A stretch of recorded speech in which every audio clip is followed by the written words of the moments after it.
Welcome to infinite stories in Hindi. आप सभी लोगों का हमारे चैनल पर स्वागत है। आज की इस वीडियो में हम देखेंगे श्री साईं बाबा का शिरडी में प्रथम आगमन, नीम के तले प्रकटे बाल योगी के रूप में श्री साई, खंडोबा मंदिर से हुआ संचार, यह सब हम इस वीडियो में देखेंगे। श्री साईं बाबा के माता पिता, उनके जन्म और जन्म स्थान का किसी को भी ज्ञात नहीं है। इस संबंध में बहुत छानबीन की गई, बाबा से तथा अन्य लोगों से भी इस विषय में पूछताछ की गई, परंतु कोई संतोषप्रद उत्तर अथवा सूत्र हाथ न लग सका। यथार्थ में हम लोग इस विषय में सर्वथा अनभिन्न हैं। नामदेव और कबीरदास जी का जन्म अन्य लोगों की भांति नहीं हुआ था। वे बाल रूप में प्रकृति की गोद में पाए गए थे। नामदेव भीमरती नदी के तीर पर गोनाई को और कबीर भागीरथी नदी के तीर पर तमाल को पड़े हुए मिले थे, और ऐसा ही श्री साईं बाबा के संबंध में भी था।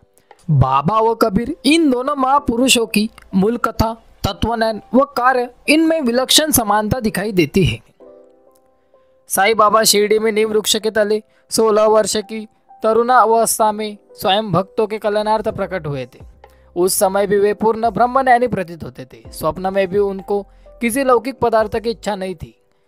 उन्होंने माया को ठुकरा दिया था और मुक्ति उनके चरणों में लौटती थी। शिरडी ग्राम के एक वृद्धा श्री नाना चौबदार की मां ने उनका इस प्रकार वर्णन किया है। एक तरुण, स्वस्थ, फुर्तीला तथा अति रूपवान बालक सर्वप्रथम नीम वृक्ष के नीचे समाधि में लीन दिखाई पड़ा। सर्दी व गर्मी की उन्हें किंचित मात्र भी चिंता न थी। उन्हें इतनी अल्प आयु में इस प्रकार कठिन तपस्या करते देखकर लोगों को महान आश्चर्य हुआ। दिन में वे किसी से भेंट नहीं करते थे और रात्रि में निर्भय होकर एकांत में घूमते थे। लोग आश्चर्यचकित होकर पूछते फिरते थे कि इस युवक का कहाँ से आगमन हुआ है। उनकी बनावट तथा आकृति इतनी सुंदर थी कि एक बार देखने मात्र से ही लोग आकर्षित हो जाते थे।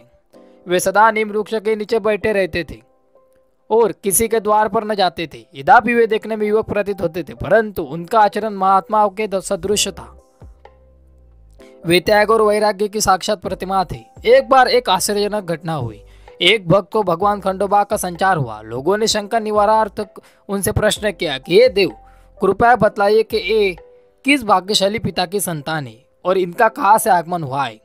भगवान खंडोबा ने एक कुड़ाली मंगाई और एक निर्दिष्ट स्थान पर खोदने का संकेत किया। जब वह स्थान पूर्ण रूप से खोदा गया तो वह एक पत्थर के नीचे ईंटें पाई गई। पत्थर को हटाते एक द्वार दिखा जहाँ 4 दीप जल रहे थे। उन दरवाजों का मार्ग एक गुफा में जाता था, जहाँ गौमुख के आकार की इमारत, लकड़ी के तख्ते, मालाएं आदि दिखाई पड़ी। भगवान खंडोबा कहने लगे कि इस युवक ने इस स्थान पर 12 साल तपस्या की है। तब लोग युवक से प्रश्न करने लगे, परंतु उसने यह कहकर बात टाल दी कि ये मेरे श्री गुरुदेव की पवित्र भूमि है तथा मेरा पूज्य स्थान है, और लोगों से उस स्थान की भली भांति रक्षा करने की प्रार्थना की। तब लोगों ने उस दरवाजे को पूर्वतः बंद कर दिया। जिस प्रकार अस्वस्थ औदुंबर वृक्ष पवित्र माने जाते हैं, उसी प्रकार बाबा ने भी इस नीम वृक्ष को इतना ही पवित्र माना और प्रेम किया। मालसापति तथा शिरडी के अन्य भक्त इस स्थान को बाबा के गुरु का समाधि स्थान मानकर सदैव नमन किया करते थे।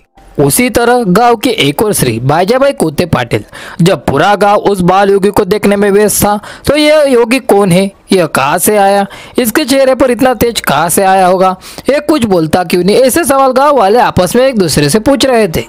लेकिन इसके विपरीत उस गांव की बाईजाबाई 16 साल के उस बाल योगी को देखते ही एक माँ की तरह कहती है कि ये बच्चा कितना प्यारा है, कौन होंगे इसके माता पिता, इसने कुछ खाया होगा या नहीं, कितने दिनों से यह भूखा होगा, यह सोचती है।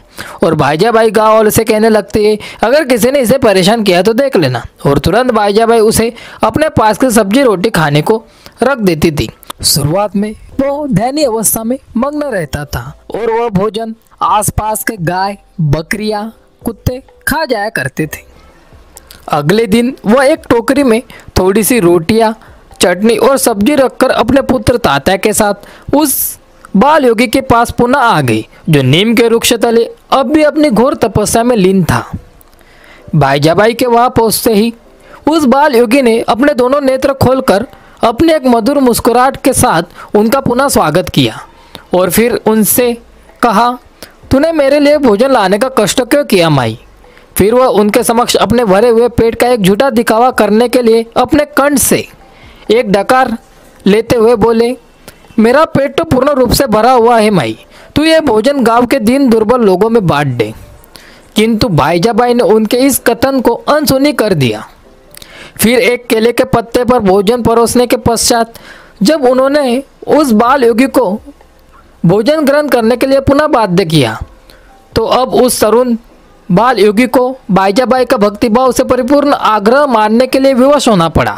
उन्होंने केले के पत्ते पर परोसे हुए भोजन से केवल 3 ग्रास ग्रहण करके भाईजाबाई को अपने तन, मन और वचन से अपनी माँ के रूप में स्वीकार कर लिया।